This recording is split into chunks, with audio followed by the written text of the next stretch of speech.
So मित्रांनो, कर्जत येथील सोनू भोपतराव यांचा हा बैल जो आहे साई आणि हा माऊली, आत्ताच जो मार्केवाडी अड्ड्यात शर्यत झाली होती, राहुलभाई पाटील यांचा मथुर आणि महबूब होता, तेव्हा राजा 777 यांनी ती गाडी विजय प्राप्त केली होती।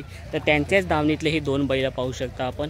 सो मित्रांनो, दादा इथे नाहीत, ते गेल्यात अड्ड्यात कदाचित शर्यत जमवायला, आणि राजा 777 नाही आहेत, पण दादा इथे आले तर आपल्याला मुलाखत घेता आली तर नक्कीच आपण त्यांच्याशी संवाद साधूया। सो चला आता आपण जाऊया पुढची बैला बघायला।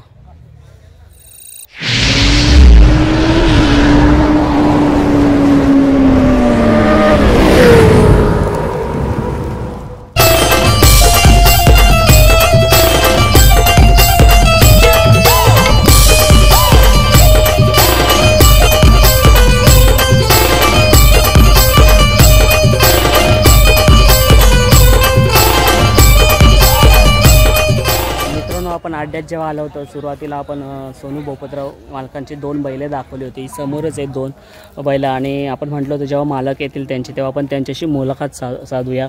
मार्केवाडीला जी शर्यत झाली होती, मथुर महबूब वर्सेस राजा 777 आणि पुष्पा, ही विजय गाडी प्राप्त झाली होती। सो त्या नियोजनबद्दल आधी आपण त्यांच्याशी थोडक्यात बोलूया। सर्वप्रथम दादा, तुमचं नाव? नमस्कार, माझं नाव हर्षद आशू भोपतराव, पण मला सोनू भोपतराव या नावाने जास्त ओळखतात। दादा कुणाल तुपे, करण तुपे। दादा काय बोलू शकतो, म्हणजे मार्केवाडीला, म्हणजे मी जेव्हा जॉबला होतो मला वाटलं काही शर्यत काही मोठी होणार नाही मार्केवाडीमध्ये, असाच गृहीत धरलं होतं, आणि मला त्या अड्ड्यात यायला नाही भेटलं। मग या मथुरसोबत कसं काय म्हणजे शर्यत जमली? कसं झालं, आमचं काय असं ठरलं नव्हतं, पण ते आमच्याकडं कसं मार्केवाडी गाव आहे, माझ्या खडागावाच्या बाजूला आहे, म्हणजे मार्केवाडी गाव म्हणजे एक प्रकारे माझंच गाव आहे, त्यामुळे ते त्यांचं नाव राहिलं बिनजोडला। तर मग आपण बोलताना आपले पाहुणे आहेत, त्या हिशोबात आपण त्यांची रिकामा नको जायला कोणी म्हणून एक आपली मजा मैत्रीपूर्ण आम्ही ती नाव फिरवलं त्यांच्यावरती। माझ्या घरच्या गाडीचं नाव पण होतं 51,000, 11 बालद्या, 1 बोकोडवरती। आणि दादा ही शर्यत किती गोंड्यावरती कशी झाली होती ती माहिती पडेल का आपल्याला? आपली शर्यत आपण 22,000 2 बालद्यांवर फिरवलेली। आणि दादा वाटलं होतं का म्हणजे मथुर सोबत आहे आणि आपला राजा 777 म्हणजे हा पैरा विजय, पुष्पा आणि हा पैरा विजय गाडी प्राप्त करेल? त्या राजावर विश्वास होतात माझा, आणि मथुर राजावर विश्वास होतात, पण मथुरवर काहीतरी 19-20 होईल या हिशोबाने असा अंदाज होतात माझा, काहीतरी होईल तरी जरी आपल्याला हरवलं तरी एक थोडक्यात एकदम अर्धा एखाद फुटामध्ये असं झालं तर होऊ शकतं असा अंदाज होता मला। मार्केवाडी मैदानात येण्यापूर्वी पुष्पा आणि आपला राजा 777 हा एकत्र पैरा असणार, हा आधीच नियोजन होतं का तेव्हा मैदानात आल्यानंतर नियोजन? आदल्या दिवशी आमचं नियोजन झालं होतं, दोघांना वेगवेगळे पैरे होते, पुष्पालाही वेगळा पैरा होता आणि राजालाही वेगळा पैरा होता। तेव्हा कसं वाटलं दादा? मैत्रीपूर्ण शर्यत होती, पण कसा आनंद झाला? कारण का प्रत्येकाला जेव्हा मथुर सोबत असतो, मथुर सोबत गाडी जेव्हा मारली जाते, ती मोठी गाडी आहे, तेव्हा एक प्रत्येक बैलमालकाचा आनंद वेगळाच असतो, गगनाला मावणारा नाही इतका। तुम्हाला कसं वाटलं दादा तेव्हा? कसं असतं माहिती आहे का, माझी राजाची गाडी अशी महाराष्ट्रातला कुठलाही बैल राहिलेला नाही का त्याची गाडी मी मारलेली नाहीये, फक्त एकमेव राहिलेलं मथुर, त्याची गाडी फक्त आपल्याला करायची होती, पण 2 वर्ष आपली मैत्री संबंध असल्यामुळे ती होत नव्हती, आणि आताही झाली ती आमची मैत्री पूर्ण झालेली आहे। तर आनंद हा खूप झाला, कारण की मला आता महाराष्ट्रातला कुठला बैल राहिलेला नाही का त्याची आपण गाडी मारले। माझे रेस गेल्या 2 वर्षांमधून बऱ्याच मोठमोठ्या टॉपच्या बैलांची झाली, पण त्यांनी माझी गाडी मारली, मी त्याची गाडी मारली, तेवढ्यापुरता आनंद आम्ही व्यक्त करतो।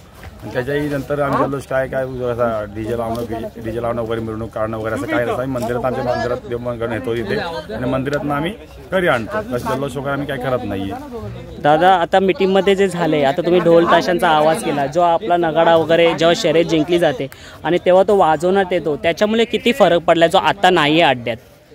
खूप फरक पडलेला आहे, वादविवाद होईत नाही। याच्या आधी मी पण खूप जल्लोष करायचो, आताही मलाही समजायला लागलं का रागाराग होतो, या गोष्टी होतात, त्यामुळं जल्लोष करणं हे मी कमी कारण की मी पण रायगड ठाणा कमिटीवर खजिनदार म्हणून काम करत आहे, त्यामुळं मला पण थोडा विचार करावा लागतो का आपण करतोय ते काय योग्य करतो का चुकीचं करतो, याच्यामध्ये आपण नियम मोडले तर बाकी सर्व नियम मोडतील, याचा विचार करूनच सगळ्या गोष्टी करायला लागतात ना। दादा आता राजा 777 आज या बोनवले अड्ड्यात नाही, तो कुठे घाटावर वर गेलाय का कुठे? राजा वरतीच असतो, घाटावरच असतो, मुंबईला जास्ती नसतो, वर खाली जाऊनच बैल येतो, मैदानाला यायचा असेल त्यावेळी येतो 2-4 दिवस आधी, नंतर परत 2-4 दिवसानंतर जातो।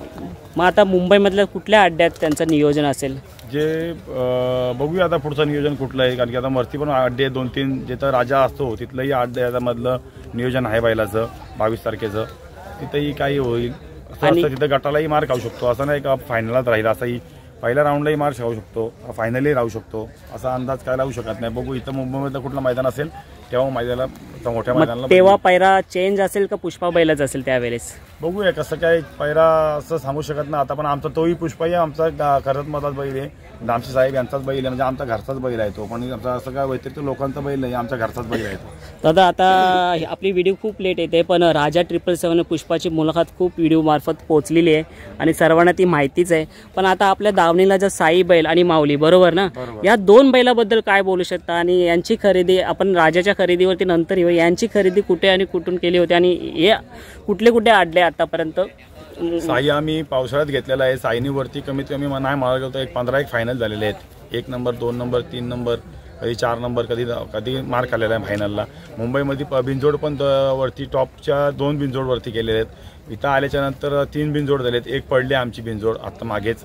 आणि आज हा जो माऊली जो बैल आणलेला आपण हा बैल आणलेला आहे तर ह्याचं आता ट्राय घेण्यासाठी आम्ही आज घरच्या गाडीचं नाव आम्ही एक छोट्या रकमेवर फिरवलेला आहे, एक अंदाज घेण्यासाठी. म्हणजे साई आणि माऊली एकत्र धावणार आहे? साई आणि माऊली आज एकत्र धावणार आहे. पहिलीच रेस आहे त्याची, मुंबई माऊलीमध्ये पहिलीच रेस आहे. आम्ही एक अंदाज घेण्यासाठी एक नाव फिरवलेलं आहे आपण. दादा साईने आता ज्याप्रमाणे बोलल्याप्रमाणे 15 गुलाल तरी घेतलेले आहे, त्याची खरेदी कुठून झाली होती दादा? त्याची आपण रावरीमधून शिर्डीच्या बाजूला रावरी म्हणून आहे, त्या रावरीमधून आपण तो घेतलेला साई. म्हणजे त्याची पारख एक योग्य ठरली असे म्हणायला हरकत नाही. आणि माऊली बैलाचा आज प्रथम आहे, खेळ काय तो कळेल. त्याची खरेदी कुठून झाली दादा? त्याची खरेदी आपण MP मधून घेतलेली आहे. MP मधला माऊली पाहू शकता. आणि सध्या MP मधून घेतलेला बैल नक्कीच नाव करतो. याचा सराव जेव्हा तुम्ही केला असेल तेव्हा सरावमध्ये कसा होतो तो? मी पुण्याला त्याला पळवला होता, पुण्याला पळून बघितला, चांगला पळाला म्हणून मी त्याला आणलाय घरी. आता बघू आज आपल्या मुंबईमधल्या पब्लिकला काय करतोय त्याच्यावर डिपेंड आहे.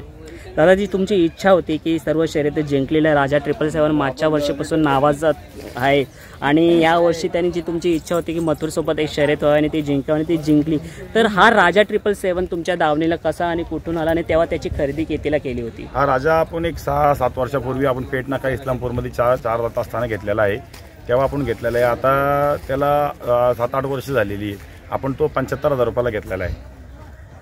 आणि दादा आता जसा मथुरसोबत तुमची इच्छा होती, अजून असं काय राजा अजून काय आहे का त्याचे नियोजन की होतील मोठे पैरे? आता काय झालं आता त्याच्या पैऱ्याचं कसं असतं माहिती आहे का, टॉपचा पैरा कधी कधी होतो कधी कधी नाही होत. कसं असतं एकदा गाडी पडली का लवकर पैरा होत नाही. बरेच जणांना असं वाटतं का बाबा मला बैल राजा द्यावा, आम्हाला देत नाही, हे नाही ते नाही, असा बरेच जण मला बोलतात की आम्हाला तो बैल देत नाही. पण त्याचा एकदा गाडी पडल्याच्यानंतर मला पैरा जड होतो चालायला. आता माझं कसं थोडं राजकारणी दृष्टिकोन, मला कोणाला आमच्याकडे नाही बोलता येत नाही बैल, त्यामुळे कोणाला दिला का गाडी पडते, गाडी पडल्याच्यानंतर मला परत पैरे होत नाही आहे. वरती पण तसंच होतं, पहिले पैऱ्याला कोण आपल्याला द्यायला मागत नाही. मला आता मला राजाला टॉपचे पैरे होतात, पण त्या टायमाला कसं तो बैल जर कमी असतो ना माझा जर कमी असतो तेव्हा काहीतरी नियोजन चुकतं, त्यामुळं पायऱ्यांना थोडासा मागं पुढे त्रास होतोय. दादा नक्कीच आता तुम्ही जो माऊली आणि साई बैल आणलाय, सो माझी हीच इच्छा असेल की बोनोली अड्ड्यात त्याने हा गुलाल घ्यावा. एवढी मी मुलाखत घेऊन इथेच आपला व्हिडिओ थांबवतो. दादा चला भेटूया आता आपण पुढे कधी पुढच्या अड्ड्यात. सो पाहू शकता MP वरून माऊलीची खरेदी आणि हा साई बैल आज यांची शर्यत होणार आहे. राजा 777 आज इथे नाही, तो मुख्य तो घाटावरतीच असतो. सो मित्रांनो आपण प्रयत्न केला राजा 777 बैलाची मुलाखत घेण्याचा आणि तो योग आपल्याला बोनवली अड्ड्यात आला. सो चला आता आपण भेटूया पुढे कुठले कुठले बैल भेटतात, कोणती बैलं आल्यात. अजून आपल्याला मथुर दिसला नाही, सो मथुर कुठे आपण जाऊन शोधूया.